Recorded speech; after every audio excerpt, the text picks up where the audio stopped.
Kusam. Satu persatu. Mbak lagi cuti. Mbah. Apa? Saya perlu pegangan lagi, Mbah. Oh. Assalamualaikum warahmatullahi wabarakatuh. Jika masih hidup, mungkin aktor komedi kawakan Bing Slamet tak akan pernah menyangka bahwa adegan dirinya memperdayai para korban dalam film Bing Slamet Dukun Palsu kelak bakal benar-benar dialami oleh anak-anaknya. Adalah Ferdinand Syah Albar atau yang lebih dikenal dengan Adi Bing Slamet ternyata menjadi korban praktek sesat seorang dukun. Putra ketujuh dari 8 bersaudara ini sejak tahun 1995 atau 18 tahun berada dalam cengkraman gaib serta tipu daya sang dukun bernama Subur atau yang kerap dipanggil Eyang Subur. Pertemuan Adi dengan Eyang Subur bermula saat karir Adi terpuruk. Seorang kawan Adi bernama Ferry memperkenalkannya dengan sang dukun yang konon memiliki kesaktian dan ilmu gaib. Sejak saat itulah Adi berada dalam kendali Eyang Subur, sang dukun. Adi Bing Slamet mengungkapkan setelah masuk dalam aliran spiritual Eyang Subur, dirinya menjadi jauh dari Tuhan.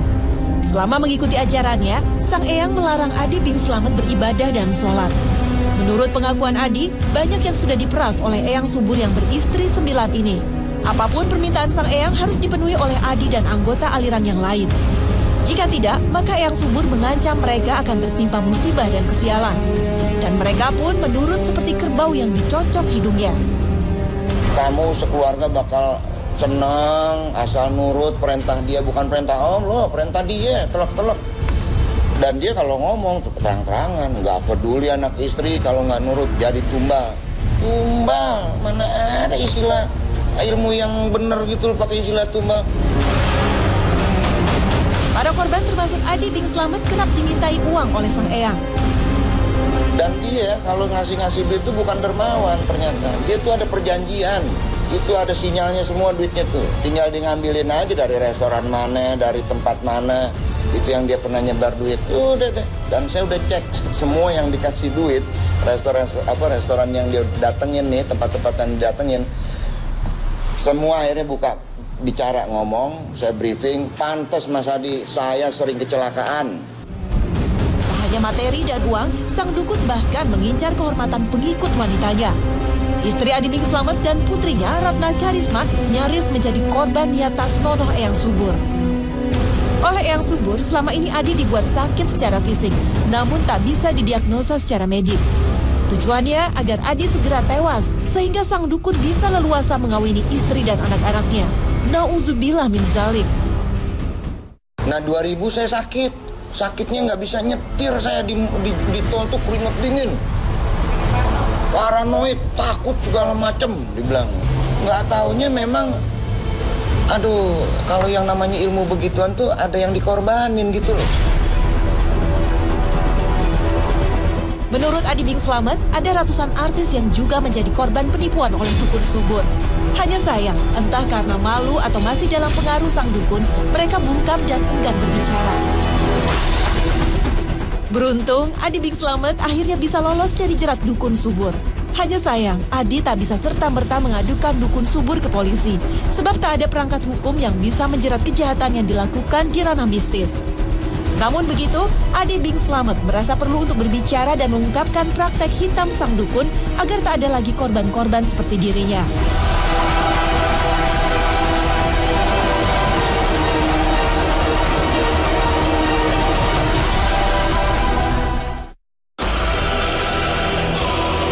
Selamat pagi pemirsa Trans 7. Gasanah Ensiklopedi Islam Dunia pagi ini kembali hadir ke hadapan Anda untuk berbagi pengetahuan dan saling menasehati dalam kebajikan. Pierre Totem Locomotor. Sihir. Kekuatan magis ini muncul seiring munculnya para pemuja setan. Berbagai ritual digelar untuk menghadirkan kekuatan gaib yang diturunkan oleh bangsa jin.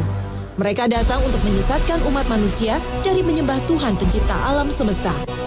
Manusia sudah mengenal sihir ribuan tahun lalu saat para nabi utusan Allah mengajarkan ajaran tauhid kepada kaumnya. Berbagai temuan arkeologis, Mesir kuno dan Yunani kuno juga membuktikan masyarakat pada saat itu sudah mengenal sihir. Kemudian, praktek sihir pun diwariskan secara turun-temurun hingga era modern ini. Dan sisi gelap sihir pun berubah ragamnya sesuai dengan budaya setempat. Di barat misalnya berbagai istilah sihir dikenal seperti Golden Dawn, Ancient, Chaos, dan Voodoo. Sementara di negeri kita, masyarakat mengenal istilah santet, teluh, atau pelet yang merupakan salah satu bagian dari ilmu sihir. Tak sedikit di antara masyarakat kita yang tergoda dengan tipu daya setan hingga mereka mengaku memiliki ilmu sihir. Sesungguhnya, mereka adalah para pemuja setan. Nah, bagaimana sihir menurut pandangan agama Islam?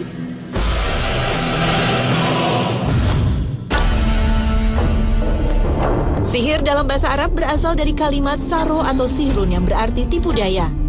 Menurut para ulama, sihir memiliki beberapa makna, di antaranya as-sarf artinya memalingkan, al-istimalah menarik perhatian, al-bayan wal fusohah kefasihan dan keindahan tutur kata, al-kofa yang tersembunyi, al-aghzah mengambil atau menguasai, dan al-hida artinya menipu. Sihir adalah suatu ilmu yang tersembunyi yang hanya dipraktekkan oleh orang-orang jahat dengan tujuan menipu dan mencelakai orang dengan bantuan setan melalui mantra dan jampi-jampi. Allah Subhanahu wa Ta'ala telah menjelaskan permasalahan sihir dalam berbagai kisah umat terdahulu. Misalnya dalam surat Al-Baqarah ayat 102. وَاتَّبَعُوا مَا تَتْلُو الشَّيَاطِينُ عَلَى مُلْكِ سُلَيْمَانَ وَمَا كَفَرَ سُلَيْمَانُ وَلَكِنَّ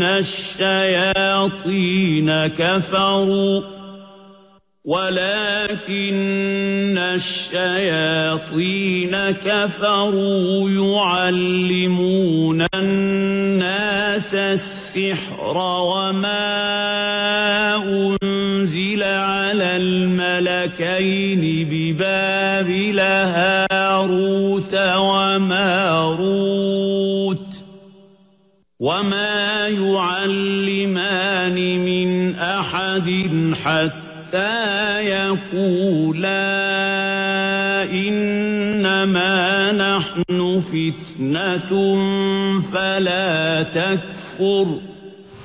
Mereka menuduh Nabi Sulaiman alaihi salam sebagai tukang sihir. Padahal Nabi Sulaiman bukanlah orang kafir, tidak pula mengerjakan sihir. Karena sesungguhnya sihir adalah tipu daya setan. Menurut Ibnu Katsir, ayat ini turun berdasarkan satu kejadian pada masa Nabi Muhammad SAW. Saat itu, orang-orang Yahudi menyangka Nabi Sulaiman telah mengajarkan sihir. Begitu juga dengan yang dilakukan malaikat Jibril dan Mikail. Maka Allah Subhanahu wa Ta'ala menurunkan ayat ini sebagai penjelasan terhadap orang-orang Yahudi atas tuduhan mereka. Pada masa Nabi Sulaiman, para penyihir mendapat bantuan setan yang berhasil mencuri kabar dari langit yang dibawa para malaikat tentang berbagai kejadian di muka bumi. Kemudian mereka menyebarluaskan pada kaum Bani Israel sehingga banyak terperdaya. Allah Subhanahu wa Ta'ala mengabarkan tipu daya tukang sihir ini kepada Nabi Sulaiman. Seluruh wilayah Allah yang diterima Nabi Sulaiman dirahasiakan dan disimpan di kursi singgasana raja. Maka setelah Nabi Sulaiman alaihissalam wafat, syaitan yang berubah wujud seperti manusia berusaha untuk mengeluarkan catatan Nabi Sulaiman alaihissalam yang ada di bawah singgasananya. Kemudian syaitan mengatakan kepada manusia, apakah kalian ingin mendapatkan harta karun yang tidak pernah kalian bayangkan? Maka syaitan mengeluarkan tipu muslihatnya kepada manusia dengan mengeluarkan sebuah catatan yang dirahasiakan Nabi Sulaiman alaihissalam. Seolah-olah Nabi Sulaiman mempelajari sihir yang tersembunyi di bawah kursi kerajaannya.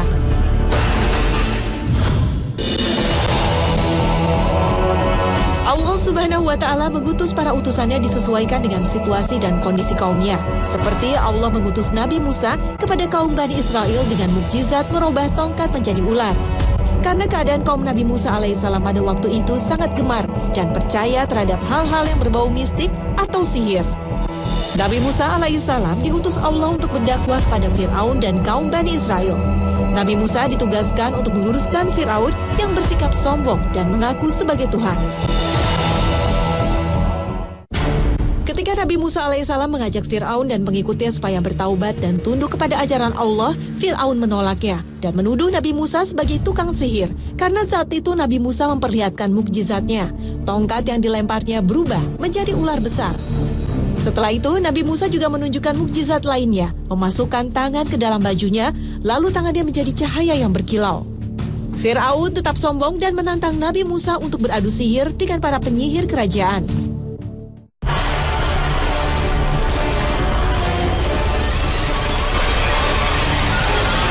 Para tukang sihir itu merasa senang ketika melihat raut muka Nabi Musa alaihissalam.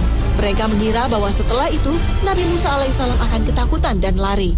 Tetapi dugaan mereka salah. Ternyata dengan tenang Nabiullah Musa alaihissalam melemparkan tongkatnya. Dengan izin Allah Subhanahu wa Ta'ala, tongkat itu dengan seketika menjadi ular besar yang dengan cepat menelan ular-ular palsu para tukang sihir. Fir'aun dan para tukang sihirnya terkejut dan merasa takut. Dengan hidayah Allah, akhirnya para tukang sihir itu beriman kepada Allah dan Rasul-Nya.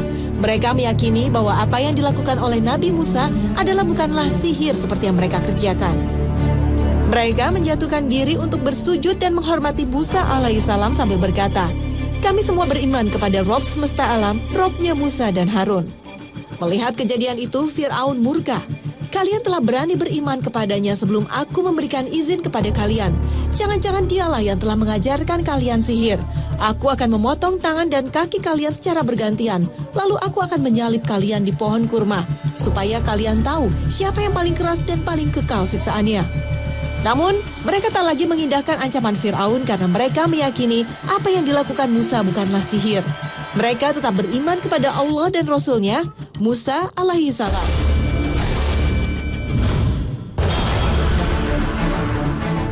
Dalam Al-Quran dan As-Sunnah, praktek-praktek sihir telah disampaikan secara nyata dan terang.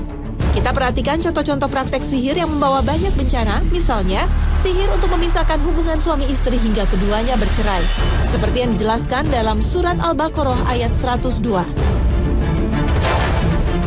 Sihir juga bisa berupa pengaruh untuk menimbulkan hasrat dan kegilaan terhadap seseorang yang di negeri kita lebih dikenal pelet. Atau pengaruh itu bisa juga menjadikan seseorang meniru perilaku hewan atau untuk penglaris dagangan. Jenis sihir ini masih banyak terjadi di tengah-tengah kita. Ada juga jenis sihir yang bertujuan untuk mencelakakan orang lain karena dendam yang dikenal dengan nama santet. Jenis sihir ini pernah terjadi pada masa Rasulullah. Seorang Yahudi bernama Lubaid bin Al-Asom yang telah menyimpan beberapa helai rambutnya yang disimpan di sumur Zarwan di Madinah ketika bermaksud menyihir Rasulullah SAW. Seperti yang dijelaskan dalam hadis Bukhari dari Siti Aisyah. Rasulullah pernah bersabda, "Telah datang padaku 2 malaikat, salah satunya duduk di dekat kepalaku dan yang lainnya di dekat kakiku." Salah satu malaikat tersebut berkata kepada yang lainnya, "Apa penyakit Rasulullah?" Yang satunya menjawab, "Terkena sihir." "Siapa yang menyihirnya?" Satunya menjawab, "Lubaid bin Al-Asom." Sihir juga bisa digunakan untuk membuat objeknya berimajinasi. Jenis sihir ini pernah dialami Rasulullah, seperti yang diriwayatkan Bukhari dari Siti Aisyah. Rasulullah pernah disihir hingga beliau merasa yakin telah mendatangi istri-istrinya, padahal kenyataannya tidak. Namun, ada sebagian ulama yang berpendapat lain. Tidak mungkin Rasulullah terkena sihir, karena Allah sudah menjamin dan memeliharanya dari gangguan manusia, seperti Allah janjikan dalam surat Al-Maidah ayat 67. Sihir bisa menyusup pada benda-benda tertentu yang dianggap keramat, sehingga manusia tersesat dan meyakini benda seperti keris memiliki kekuatan gaib yang bisa memenuhi kebutuhan hidupnya. Jenis sihir semacam ini masih marak dan ramai dilakukan di kalangan masyarakat. Ada banyak sebagian pelakunya mengaku sebagai ustadz. Dengan membaca zikir dan ayat suci Al-Quran, mereka berhasil meyakinkan bahwa apa yang dilakukannya bukanlah sihir. Allah Subhanahu wa Ta'ala telah mensyariatkan kepada hamba-hambanya supaya menjauhkan diri dari kejahatan sihir sebelum terjadi pada diri kita.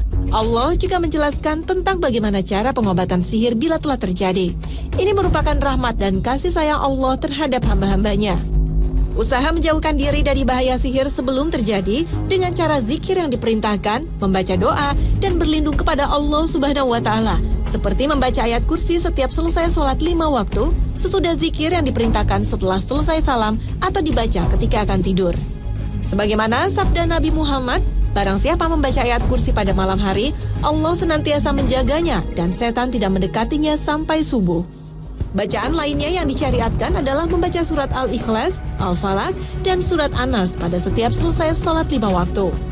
Ketiga surat ini juga dibaca sebanyak 3 kali pada pagi hari sesudah sholat subuh dan menjelang malam sesudah sholat maghrib. Hadis riwayat Imam Abu Dawud, At-Tirmizi, dan An-Nasai. Ada lagi 2 ayat terakhir dari surat Al-Baqarah, yaitu ayat 285 sampai 286 yang dianjurkan untuk dibaca sebelum tidur. Rasulullah SAW bersabda, barang siapa yang membaca 2 ayat terakhir dari surat Al-Baqarah pada malam hari, maka cukuplah baginya. Rasulullah juga mengajarkan bacaan yaitu A'udzu bikalimatillahi at-tammati min syarri ma khalaq.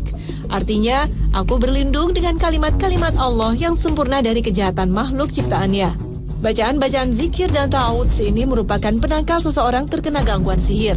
Bagi mereka yang selalu mengamalkan dengan khusyuk dan penuh keyakinan kepada Allah, insya Allah dalam hidupnya tidak akan terkena sihir.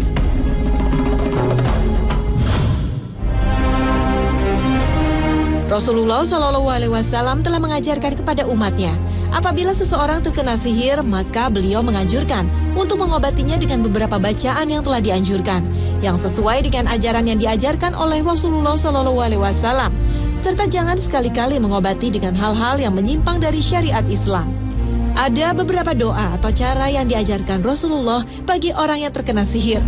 Salah satunya dengan metode ruqyah. Ruqyah adalah sebuah terapi dengan membacakan doa-doa yang bersumber dalam Al-Quran dan Al-Hadis yang kemudian Rasulullah pernah mengamalkannya.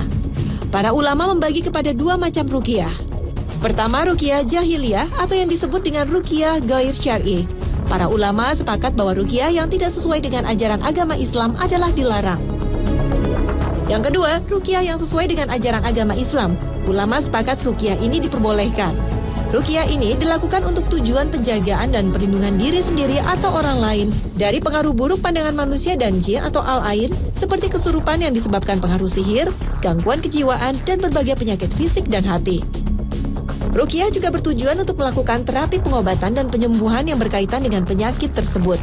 Allah Subhanahu wa Ta'ala menurunkan surah Al-Falaq dan An-Nas. Salah satu fungsinya sebagai pencegahan dan terapi bagi orang yang terkena sihir. Sebagaimana yang dicontohkan oleh Rasulullah. Beliau membaca kedua surah itu, An-Nas dan Al-Falaq, kemudian meniupkannya pada kedua telapak tangannya dan mengusapnya pada kepala, wajah, dan anggota badannya. Ibnu Hajar Al-Asqalani berkata dalam kitab Fathul Bari, pengobatan cara Nabi tidak diragukan lagi kebenarannya untuk menyembuhkan penyakit karena datang dari wahyu. Ibnu Qayyim berkata dalam kitab As-Sahihul Burhan, Al-Quran adalah tempat kesembuhan yang sempurna dari semua penyakit hati dan semua penyakit dunia dan akhirat. Sedangkan yang terkait langsung dengan landasan ruqyah disebutkan dalam beberapa hadis. Misalnya hadis dari Abu Sa'id Al-Khudri. Suatu ketika sahabat Rasulullah singgah di suatu tempat. Tiba-tiba ada seorang wanita yang tersengat binatang. Lalu sahabat itu meruqyahnya dengan membaca Al-Fatihah dan wanita itu pun sembuh. Ketika peristiwa ini disampaikan kepada Rasulullah, Rasulullah tidak melarangnya. Hadis riwayat Bukhari Muslim. Inilah beberapa doa ruqyah yang dicontohkan oleh Rasulullah dan dipraktekkan juga oleh para sahabat. Yang artinya, ya Allah Tuhan segenap manusia, hilangkanlah sakit dan sembuhkanlah. Engkau Maha Penyembuh. Tidak ada penyembuhan melainkan penyembuhan darimu. Penyembuhan yang tidak meninggalkan penyakit.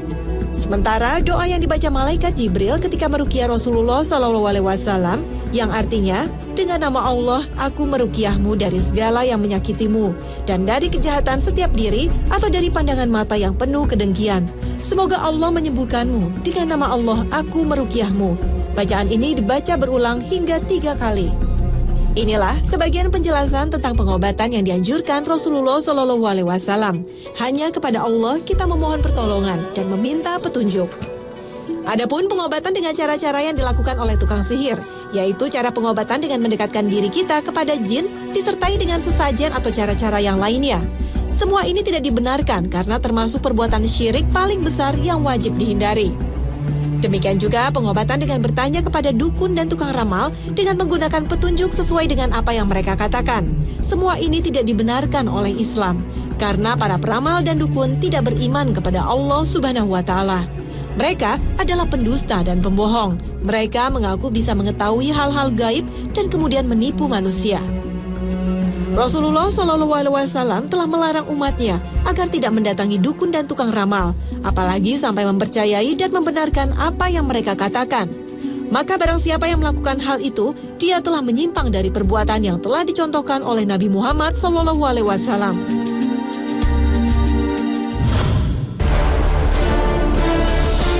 Allah Subhanahu wa Ta'ala telah memerintahkan kepada seluruh hambanya untuk berobat ketika seorang hamba itu sakit, sebagaimana sabda Rasulullah SAW, "Berobatlah kalian, karena semua penyakit ada obatnya, kecuali obat tua."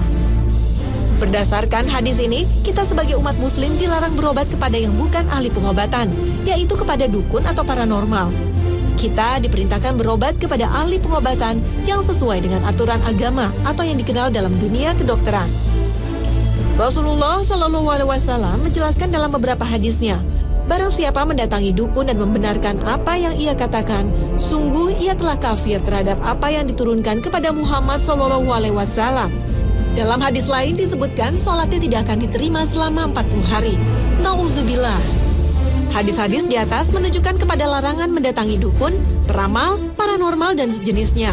Larangan bertanya kepada mereka tentang hal-hal yang gaib, larangan mempercayai atau membenarkan apa yang mereka katakan, serta ancaman bagi mereka yang melaksanakannya. Tapi anehnya masih banyak di antara kita, bahkan pejabat sekalipun, yang seharusnya menggunakan kekuasaannya untuk melarang praktek-praktek perdukunan, peramal, dan paranormal. Tetapi malah mereka sendiri yang ikut andil membesarkan namanya dengan mendatangi dan mempercayai apa yang diucapkan oleh dukun, peramal, dan paranormal. Bahkan di kalangan selebritis dan para pejabat banyak yang lebih percaya kepada dukun, peramal, dan paranormal dibandingkan mempercayai Al-Quran dan hadis-hadis Nabi Muhammad SAW. Tak mengherankan, dukun atau paranormal begitu populer karena menjadi tempat bertanya para publik figur ini. Seorang muslim tidak boleh tunduk dan percaya terhadap dugaan dan sangkaan paranormal. Seperti tulisan jampit-jampit dijadikan azimat yang mereka buat. Semua ini adalah praktek-praktek perdukunan dan penipuan terhadap manusia. Maka barang siapa yang rela menerima praktek-praktek tersebut tanpa menunjukkan sikap penolakannya, sesungguhnya dia telah menjadi sesat dan kufur. Al-Quran juga telah mengajarkan kepada kita supaya berlindung kepada Allah tentang kejahatan tukang sihir. Qul a'udzu birabbil falaq min syarri ma khalaq wa min syarri ghasiqin idza waqab wa min syarri naffathati fil 'uqad wa min syarri hasidin idza hasad. Dalam surat Al-Falaq disebutkan, aku berlindung dari kejahatan tukang meniup simpul. Peniup simpul adalah salah satu cara yang dilakukan oleh ahli sihir. Barang siapa meniup simpul, maka sungguh ia telah menyihir. Dan barang siapa menyihir, maka ia sungguh telah berbuat syirik. Hadis riwayat Tabrani. Berdasarkan keterangan dari Rasulullah ini, maka mendatangi dan mempercayai tukang sihir, dukun, peramal, dan paranormal, maka hukumnya terlarang. Dan dia telah dinyatakan kufur. Bahkan sholatnya tidak akan diterima selama 40 hari. Sihir juga termasuk 7 dosa besar berdasarkan hadis yang diriwayatkan oleh Imam Bukhari dan Muslim. Jauhilah 7 perkara besar yang merusak. Para sahabat bertanya, apakah 7 perkara itu ya Rasulullah?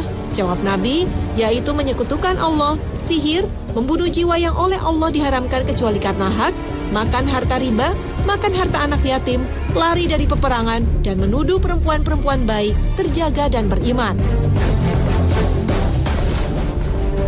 Nah pemirsa, mudah-mudahan dengan mengetahui sejarah dan hukum sihir menurut pandangan Islam, selain menambah pengetahuan kita, juga menambah keimanan kita, agar selalu berhati-hati dengan godaan dan tipu daya syaitan, melalui tukang sihir, dukun atau paranormal. Dan jangan lupa untuk terus mengikuti Khazanah Ensiklopedia Islam Dunia. Terima kasih atas perhatian Anda dan wassalamualaikum warahmatullahi wabarakatuh.